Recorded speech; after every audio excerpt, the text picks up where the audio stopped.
The Manchester United world is heating up, folks. There are two exciting stories making headlines. First, there's drama about a fan who won't cut his hair until United wins 5 games in a row. Matheus Cunha even spoke out bluntly, saying he doesn't care. Second, Harry Maguire, who was expected to leave, now looks like he'll extend his contract. Let's dive in. So there's a United fan named Frank Ilett, better known as the United Strand. He created a viral challenge. He won't cut his hair until Manchester United wins 5 consecutive matches. The challenge started in October 2024, and his hair is extremely long now. United almost gave Ilett a chance to get a haircut. They won 4 games in a row under Michael Carrick, beating Man City, Arsenal, Fulham, and Tottenham. Just one more to go. But against West Ham, they could only draw 1-1. Benjamin Sesko conceded in the 96th minute. The challenge reset. What makes it interesting is that Matheus Cunha came out with a very strong statement. The Brazilian player who just joined from Wolves didn't hold back. People are more worried about 5 wins because of hair than 15 points. So I'd rather have 15 points. I don't care about the hair, he told Romario TV. Cunha continued honestly, "We sometimes talk about it, but it doesn't motivate us at all. We don't think it's cool. Nobody wants 5 wins more than us or more wins, whatever it is. But in my opinion, the pressure from this hair thing is actually covering up the beauty that could be in this season, you know?" Cunha's statement echoes Wayne Rooney, who was already frustrated earlier. The United legend even said he wanted to put Frank at the other end of the country because this hair topic was driving him crazy. Rooney even said Frank would be destroyed if United won 5 times because he'd become irrelevant. Bruno Fernandes was also asked about this and said Frank's hair is not important to him.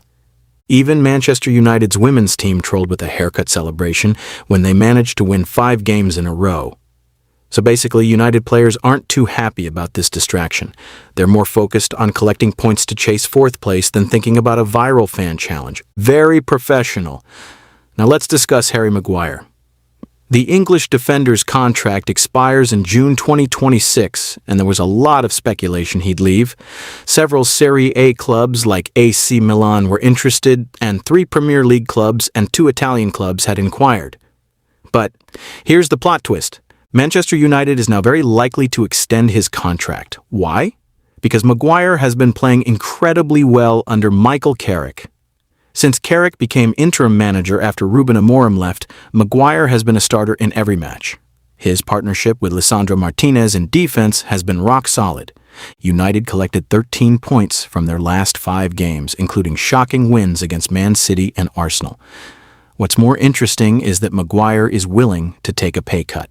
He currently earns around £190,000 per week, but he's ready to accept a salary reduction to extend his contract.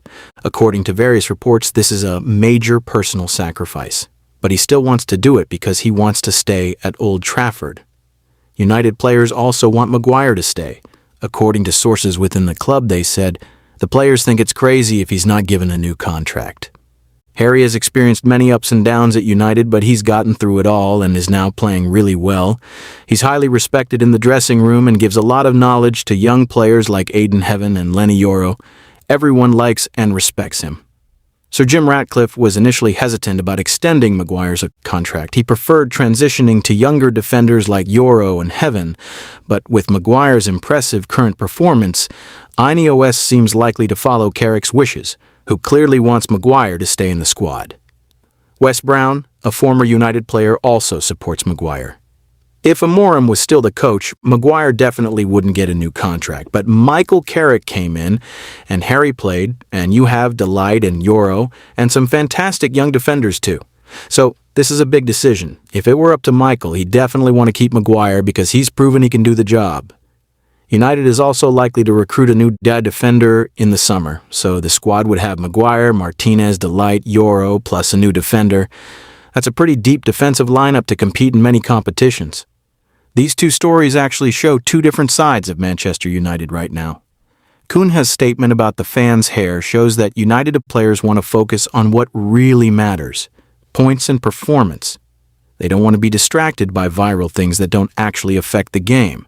This is a good professional mentality, although it might be a bit disappointing for fans who hoped players would appreciate their creative support.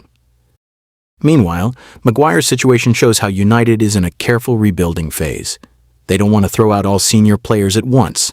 With Casemiro already confirmed to leave, losing Maguire too would mean United loses a lot of experience and leadership in the dressing room. Maguire himself is an example of an incredible comeback. 2 years ago, he was United's most criticized player. Erik ten Hag even stripped the captain's armband from him and tried to sell him. Fans often booed him, but now he's a cult hero, an important player. Michael Carrick is only an interim manager, but his performance makes people wonder, should he become permanent manager? Under Carrick, United beat Man City, Arsenal, Fulham, and Tottenham, only drew against West Ham. Carrick has a deep understanding of United's culture because he's a legendary former player there. He knows how to play with Manchester United's true identity. Plus, he clearly has respect from the players. The decision to extend Maguire's contract also seems to indicate Carrick has major influence in the club's decisions now. If Amorim were still there, Maguire would most likely already be at the exit door. United doesn't play again until February 23rd against Everton. After that, they face Crystal Palace, Newcastle, Aston Villa, and Bournemouth. If they can win all those matches, not only will Frank Ilett finally be able to cut his hair, but United will also return to the Champions League zone with full confidence. But more importantly, these matches will determine Carrick's fate as manager. If he keeps winning, pressure on Ineos to appoint him as permanent manager will grow, and that will automatically affect summer transfer decisions, including Maguire's contract extension. What do you think? Is Cunha right that fans are too focused on hair, or do you think it's part of fan culture that makes football more fun? And about Maguire, are you team extend contract or team time to go? Share your opinions in the comments. Do you agree with Cunha, who prefers focusing on 15 points over 5 consecutive wins? Or do you actually like challenges like this that make the fan community more solid? And most importantly, what do you think Manchester United should do in the summer transfer market? Extend Maguire with lower wages or sell him and invest in young defenders? Does Michael Carrick deserve to be permanent manager, or should they still look for an experienced coach from outside? Don't forget to subscribe and turn on the notification bell so you don't miss the latest updates about Manchester United and other Premier League drama. There's a lot of interesting news we'll discuss in the coming weeks, including Carrick's fate as manager and the summer transfer market that's already heating up. See you in the next video. Red Devils, glory, glory, Man United.